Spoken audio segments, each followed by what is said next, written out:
दोस्तों, क्या आप लोगों ने बड़े बड़े हवाई जहाज़ों को बनते हुए देखा है? आखिर कैसे हज़ारों टन वज़नी जहाज़ों को फैक्ट्री में तैयार किया जाता है?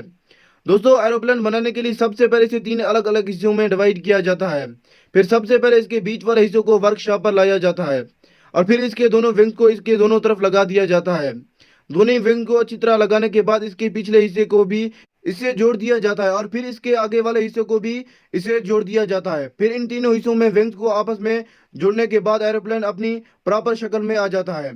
फिर इस एरोप्लेन को हाइड्रिक मशीन के जरिए उठाया जाता है और फिर इसके नीचे की तरफ लैंडिंग गेयर फिर कर दिया जाता है और फिर एरोप्लेन की सबसे अहम पार्ट यानी इसके इंजन को इसके दोनों विंग की तरफ लगा दिया जाता है। इंजन लगने के बाद इस विंग और इसके लैंडिंग गियर की अच्छी तरह से सेटिंग की जाती है और फिर फाइनली इसके इंटीरियर का काम शुरू हो जाता है। इसमें सबसे पहले पायलट की केबिन को ऊपर फिट किया जाता है और फिर पूरी बॉडी में इलेक्ट्रिसिटी वायर को लगा दिया जाता है और फिर इसकी वायरिंग को कवर करते हुए एरोप्लेन की पूरी बॉडी को प्लास्टिक की सीट से सेट कर दिया जाता है और सवारियों का सामान रखने के लिए इंडोर खिड़कियों के ऊपर की तरफ से स्टोरेज बॉक्स भी लगा दिए जाते हैं और फिर इसके इंडोर में गिलास भी फिट कर दिए जाते हैं और विंडो को पूरी तरह से पैक कर लिया जाता है और फिर पूरी तरह से तैयार इस एरोप्लेन को अंदर पैसेंजर के बैठने के लिए सीट भी लगाए जाते हैं। अब एरोप्लेन पूरी तरह से बनकर तैयार है।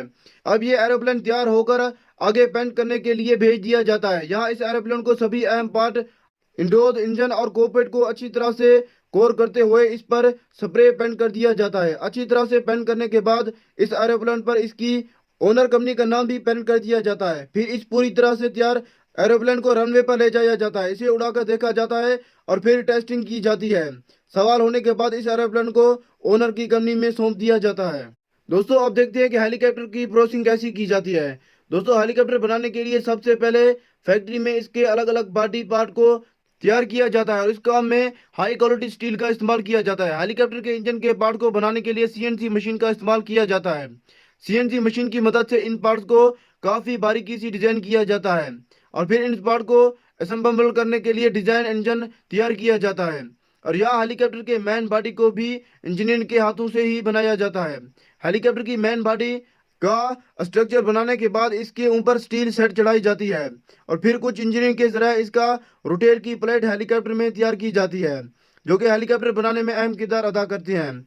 कुछ इंजीनियरिंग के जरिए इसकी स्टील पार्ट को भी बनाया जाता है और यहाँ वर्कशॉप में ही हेलीकॉप्टर में बैठने के लिए इसका सेट भी तैयार किया जाता है।